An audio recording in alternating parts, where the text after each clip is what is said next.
excited for this deal. I love San Clemente. I know you're from San Clemente. I used to live in Orange County before I moved to San Diego. I lived there for about 8 years. San Clemente is beautiful. I mean, there's always going to be a draw there. There's always going to be people visiting.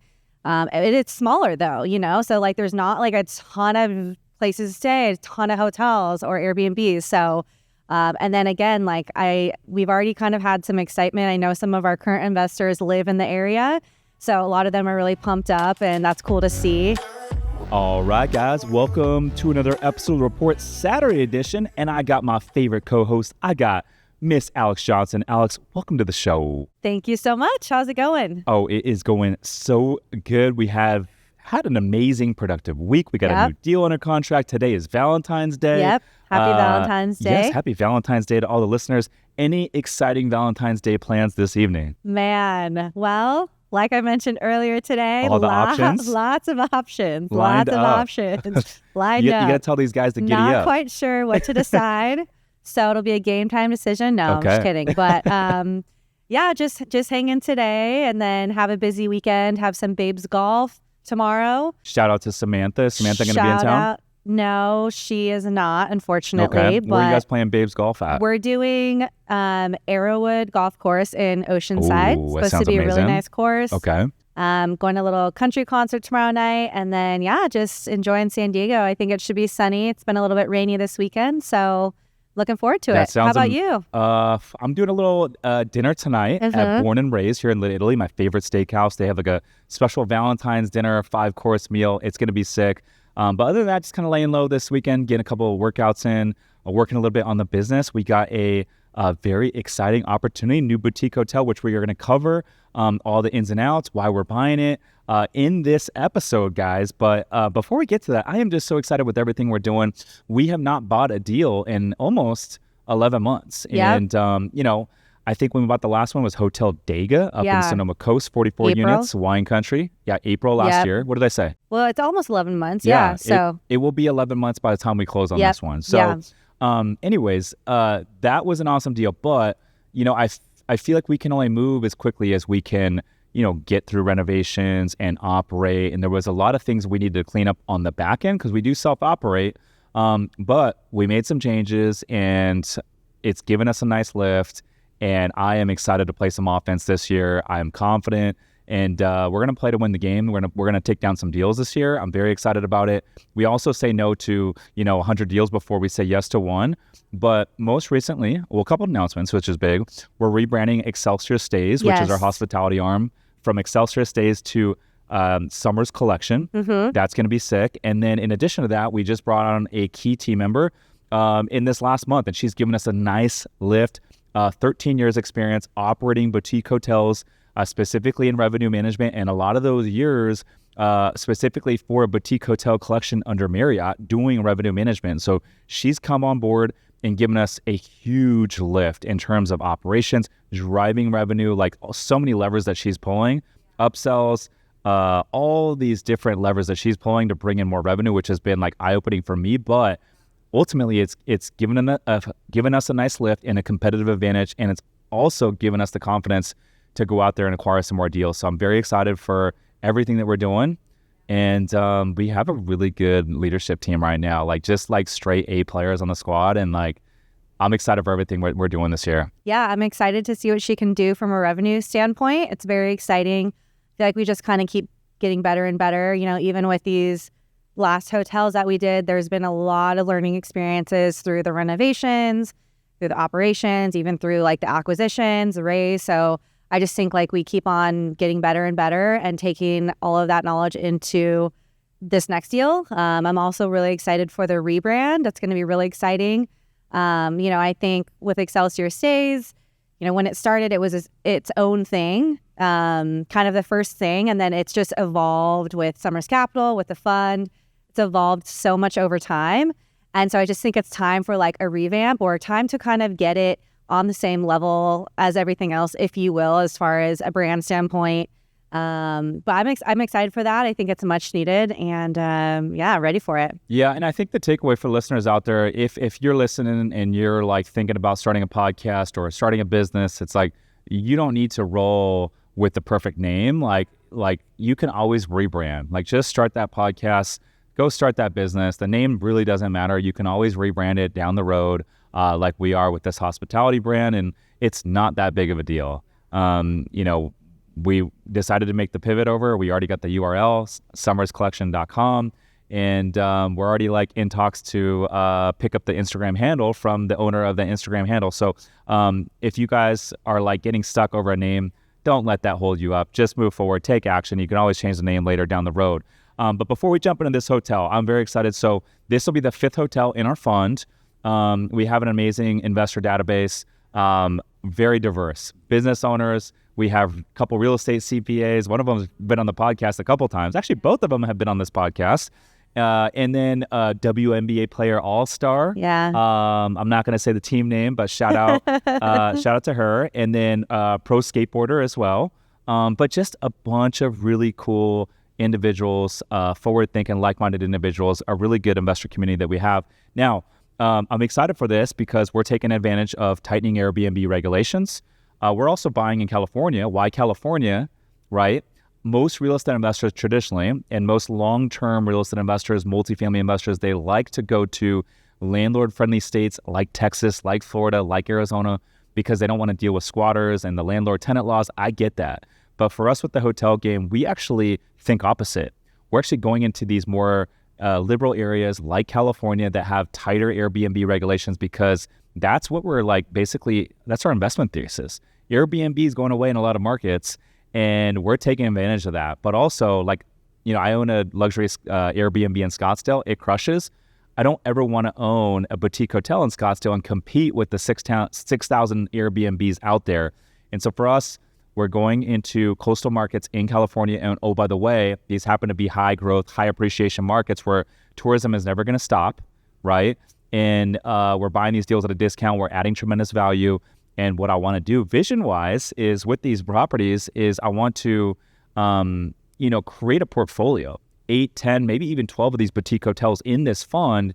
And now we have multiple exit strategies because we can sell these assets off individually to individual buyers. They're all individually branded. Or what's even better of an exit strategy is we can package all 10 hotels down the road, let's say 10 years down the road, we can package up and sell them to a institutional group that's willing to come in and pay a lower cap rate. They're willing to pay a higher price per door for the economies of scale.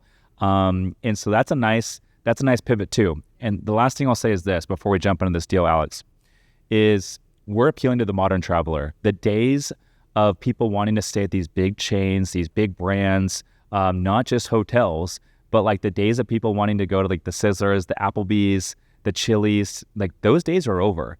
The millennials and even more the Gen Zers, they like the experiences. They want to go out to the one-off experiences and they want to share these experiences on Instagram with their friends.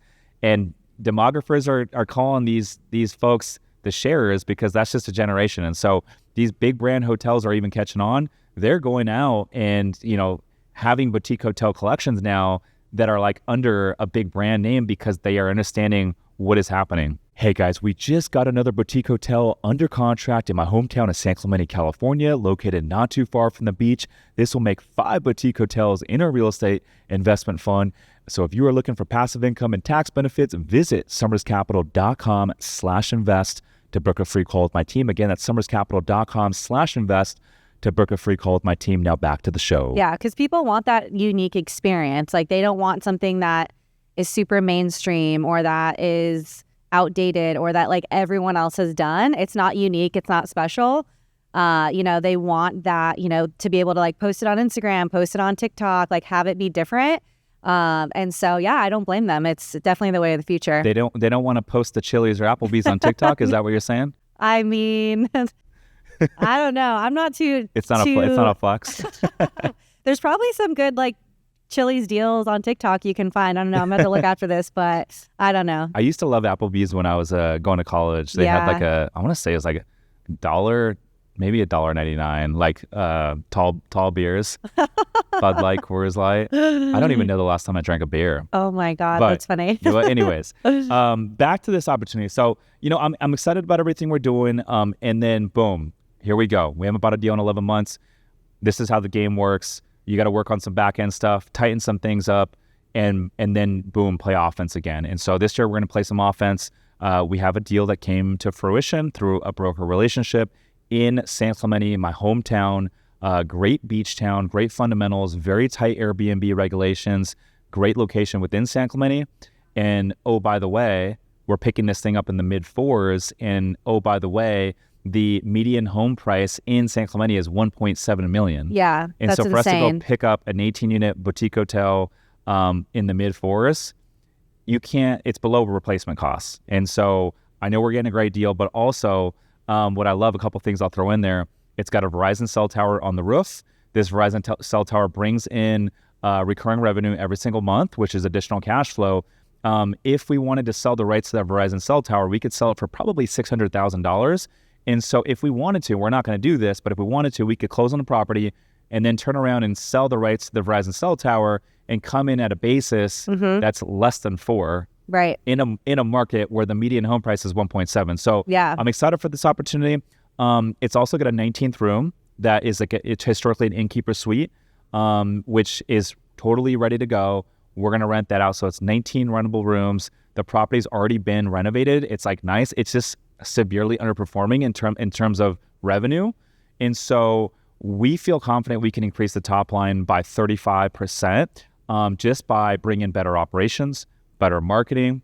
Like they have an Instagram for this property, but they haven't posted in like over 2 years. Like it's just non-existent. And most importantly, better revenue management, which, oh, by the way, we just brought in a new team member to where now that's our strong suit. And so I'm very excited about this opportunity, and we won't have to put much in terms of CapEx or improvements into this property. And so it's free to implement good marketing. It's free to implement good operations. And so we're going to get a nice lift here without having to do a lot of work, which is exciting. And we're moving quick on this one. This might be an all-time record closing for commercial real estate. Yeah. Guys, most commercial real estate deals close. They're usually 60-day escrows, and sometimes they can take 90 days. Sometimes they can take 120 days to close. But I'm telling you right now, we are moving quickly, and this is going to be great because we locked this deal up February 5th. We're looking to close February 28th. I mean, that's due diligence. That's like literally getting capital raised, debt funded, like everything, the bank accounts, the LLC structured, everything that we need to do on the back end, all included 23 days. I think that might be an all-time record. And so I think, we'll see. I think this is going, I'm speculating, once we close, this is going to look so good to the other brokers out there because now we're going to be the folks that, hey, by the way, we closed our last deal in 23 days and we could do the same thing with this one. It's going to bring us a lot more deal flow, especially for these off-market opportunities where people just want to move relatively quickly. And typically when you get good terms, the seller wants to get out quick. And so I think it's going to be a win for us in terms of like shaking up more deal flow. But this asset is aligned with all the other assets in our fund, water view, on the water, or off the water, but in an A+ location. And this one's not on the water, but the top 3 floors have water views. It's an A+ location. And when we sized this up with the lenders, there was a line of lenders that wanted to fund the deal with really good terms. And the one that we're moving forward with can fund literally like quick. So it's definitely ensuring, it's validating, but I'm excited for this. It's going to be a big opportunity. We already finished DD. We already scoped the sewer lines. Like the property is in really good condition. So excited for this. We're going to be moving quickly. We do have a small opportunity in the fund for anyone that's interested. There's an opportunity. You will be diversified across the 5 assets. If you are interested and you are accredited, we can only take accredited investors. If you don't know if you're accredited, you can just reach out and we can let you know. But you can go to summerscapital.com/invest to book a free call with the team, and we can go over what it looks like being an investor, what the return profile looks like, what the target returns look like, and see if it's a fit. Again, summerscapital.com/invest if you want to learn more. Anything else to add, Alex Johnson? Yeah, I'm super excited for this deal. I love San Clemente. I know you're from San Clemente. I used to live in Orange County before I moved to San Diego. I lived there for about 8 years. San Clemente is beautiful. I mean, there's always going to be a draw there. There's always going to be people visiting. It's smaller though, so like there's not like a ton of places to stay, a ton of hotels or Airbnbs. So And then again, like we've already kind of had some excitement. I know some of our current investors live in the area, so a lot of them are really pumped up, and that's cool to see. So we would love to get you in. You know, we don't really know when our next hotel will be, and this one's going super quick. I'm already like racking up all the things we need to do before then in my head. But yeah, if you're interested at all, accredited, we'd love to chat with you. summerscapital.com/invest, and we'll kind of go over in more detail the deal and just kind of everything in the fund. So look forward to hearing from you, hopefully. Yeah, and I think the big takeaway here is 23 days. I don't think that's ever been done. Like that is insane for a commercial deal. So yes, lots to do. we like to move quick, and that's one of the areas where we've gotten so much better. Is like we are very like strategic, and then like when we pick a spot that we want to go all in on, we move really quick. And we're easy to work with as well. Yep. And this is how you guys build the relationships. This is a relationship-based game. Real estate investing and business, it's all who you know, but also being easy to work with. And that's also moving quick, right? I think with this one too, we're able to move quick just because of everything we've learned in the past as well. You know what I mean? I mean, and our resources. Our resources, and just getting better and better at, you know, like there's a lot of deals that come through that we're like, no. And so we just know a yes a lot quicker, and, you know, we're just full force. We go for it. So, and I think just with all of everything we've learned from other hotels with the renovations and what to look for and not to look for, it's just that much easier when something is a yes that comes through, and we can jump on it quickly. Yeah, I love it. Anyways, I think that concludes this episode. She's Alex Johnson, our Director of Investor Relations. Happy Valentine's Day, everyone. Stay safe out there. I'm Rich Summers. Listeners, thanks for tuning in. We'll see you guys in the next one. Peace.